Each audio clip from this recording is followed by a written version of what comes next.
आज हम लोग जानेंगे मल्टीप्लेक्सर के बारे में। तो ये हमारा लेक्चर 9 है और लेक्चर 9 में हम लोग जानेंगे कि मल्टीप्लेक्सर एक कॉम्बिनेशनल लॉजिक सर्किट है जिसमें कई सारे इनपुट्स होते हैं पर आउटपुट वन ही होता है। हम लोगों ने इससे पहले वीडियो में पढ़ चुके थे दोस्तों 2:1 मल्टीप्लेक्सर। और मल्टीप्लेक्सर को हम लोग डेटा सिलेक्टर भी कहते हैं और ये एक तरह का इलेक्ट्रॉनिक स्विचिंग डिवाइस भी कह सकते हैं इसको। और इसमें जो इनपुट्स होते हैं वो कंट्रोलेबल होते हैं। तो इस वजह से क्या होता है कि मल्टीप्लेक्सर को कई जगहों पे इस्तेमाल करना हमारे लिए आसान हो जाता है। अगर मल्टीप्लेक्सर की हम लोग बात करें दोस्तों तो इसमें S0 और S1 हमारे selection line, P0, P2, P3, P1 हमारे यहाँ पे इनपुट लाइन्स हैं और हमारा जो F है वो आउटपुट है यहाँ पे दोस्तों। तो इसे हम देख सकते हैं कुछ इस प्रकार से कि 0 0 अगर इनपुट रहे हमारा तो आउटपुट हमारा पहला वाला सिलेक्शन लाइन इधर से आउटपुट निकल जाएगा दोस्तों। फिर अगर हम सिलेक्शन लाइन में इनपुट दे 0 और 1 तो ये P1 हमारा डेटा को पास करेगा, बाकी सब ब्लॉक हो जाएंगे। अब फिर जब 1 0 हमारा इनपुट जाएगा तो हमारा P2 का डेटा आगे बढ़ेगा, बाकी सब ब्लॉक हो जाएंगे। और जब हमारा 1 1 रहेगा इनपुट सिलेक्शन तो उसमें हमारा ये P3 का सिग्नल यहाँ आउटपुट तक जाएगा दोस्तों। तो ये हमारा मल्टीप्लेक्सर 4:1 का हमारा डिस्क्रिप्शन है दोस्तों। और F इजिकल टू हमारा जो लॉजिकल एक्सप्रेशन बनेगा वो कुछ इस प्रकार से बनेगा। S1 dash S0 dash P0 plus S1 dash S0 P1 plus S1 S0 dash P2 plus S1 S2 P3 कुछ इस प्रकार से बनेगा दोस्तों। और इसका जो हमारा सर्किट डायग्राम है वो कुछ इस प्रकार से बनेगा। तो चलिए दोस्तों हम लोग इसको DSCS सॉफ्टवेयर पे बिल्डअप करते हैं और हमारा जो मल्टीप्लेक्सर है इसे हम लोग बना के चेक करते हैं कि वाकई में ये हम लोगों से बन पाता है या नहीं, देखते हैं काम करता है या नहीं, ये भी हम लोग वेरीफाई कर लेते हैं दोस्तों।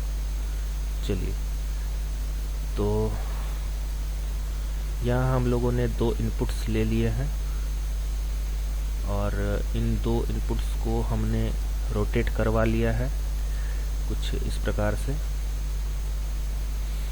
अब हम लोगों को नॉट गेट चाहिए दोस्तों, तो हम लोगों ने नॉट गेट भी सिलेक्ट कर लिया। तो नॉट गेट लेके दोस्तों हम लोग इसके भी हम लोग रोटेट करवा लेंगे।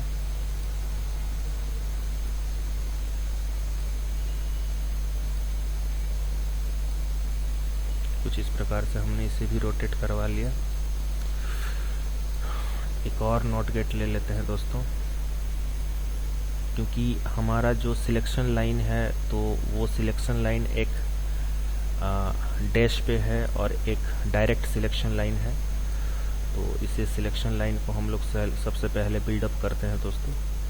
ये आप यहाँ देख सकते हो, ये हम लोगों ने सिलेक्शन लाइन को बिल्डअप किया।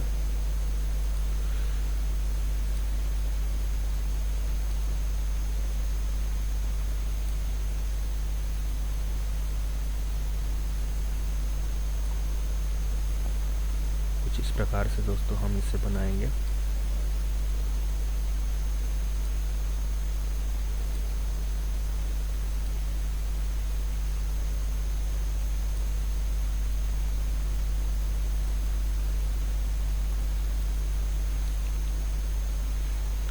अब हम यहाँ पे 4 इनपुट्स लेंगे। तो 4 इनपुट्स के लिए हमें 4 एंड गेट चाहिए।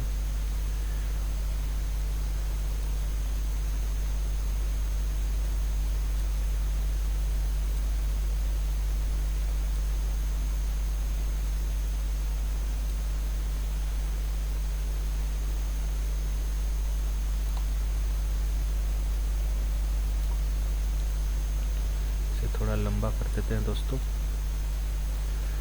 कुछ इस प्रकार से। अब इन इनपुट्स को भी हम यहाँ ले लेते हैं, 4 इनपुट्स को।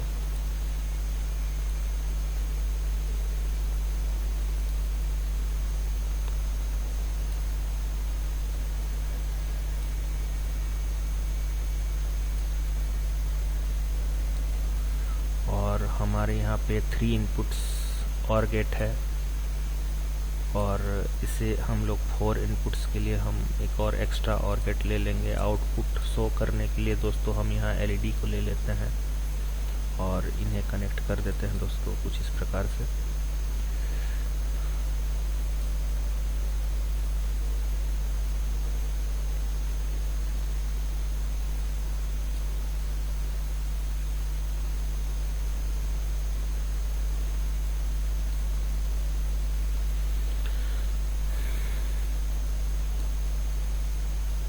अब इनपुट्स को जब हम एंड गेट से कनेक्ट कर देंगे दोस्तों, ये हमने कनेक्ट कर लिया। अब इनका नाम ज़रा चेंज कर लिया जाए। इसे हम सपोज नाम देते हैं S1, फिर हम इसे नाम देते हैं दोस्तों S2, और फिर हम इनपुट्स जो है हमारे इनपुट्स को सपोज हम नाम देते हैं दोस्तों I0,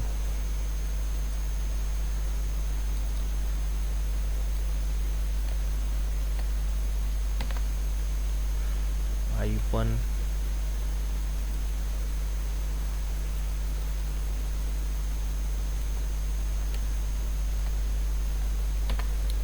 I2,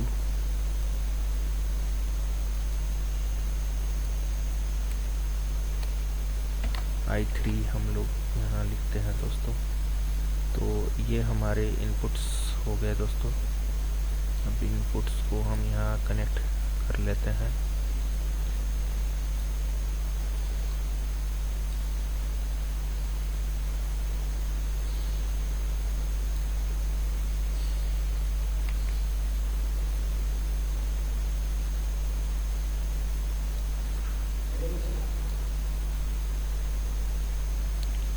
इनपुट्स को हम लोग यहाँ दोस्तों कनेक्ट कर लेते हैं।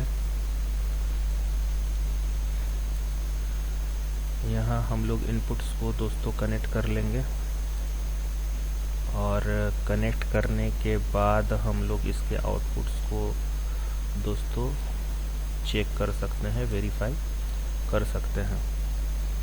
और करने के बाद हम यहाँ पे देखिए दोस्तों, सबसे पहला हमारा जो आउटपुट इक्वेशन में हम लोग का है, तो वो है कि S0, इसे हम लोग S0 का भी नाम दे सकते हैं दोस्तों। S0 दे देते हैं सपोज, S0 दे दिए। और यहाँ पे हमने इनपुट्स ले लिया दोस्तों कुछ इस प्रकार से, S0 डैश, और ये हमने कनेक्ट किया दोस्तों कुछ S1 डैश,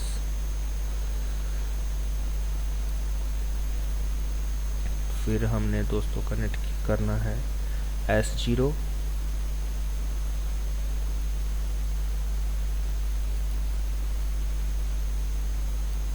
और S1 डैश कनेक्ट करना है दोस्तों। तो S0 और S1 डैश,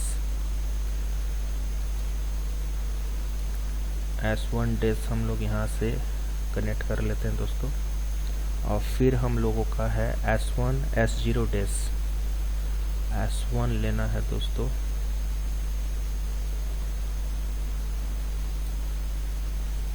ये हमने S1 को कनेक्ट कर लिया दोस्तों, और अब में S0 डैश कनेक्ट करना है। ये हम लोगों ने कनेक्ट किया दोस्तों।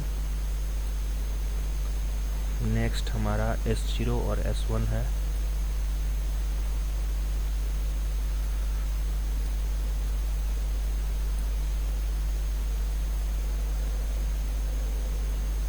S0 और हमारा S1 है।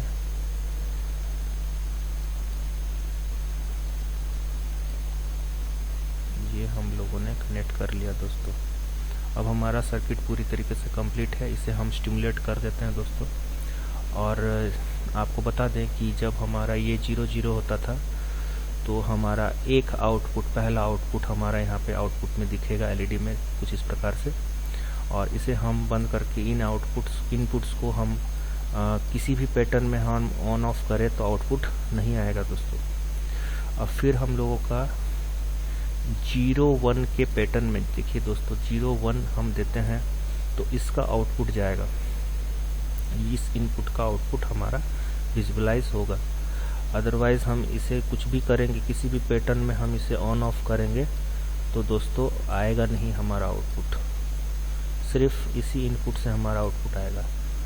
फिर नेक्स्ट दोस्तों हम देखेंगे 10 करते हैं तो इस इनपुट से हमारा आउटपुट आएगा दोस्तों, और बाकी इनपुट्स को हम किसी भी पैटर्न में ऑन ऑफ करेंगे तो हमारा आउटपुट नहीं आएगा। और नेक्स्ट जब हम 11 करेंगे तो इसके जरिए हमारा i3 के जरिए हमारा आउटपुट आ रहा है दोस्तों।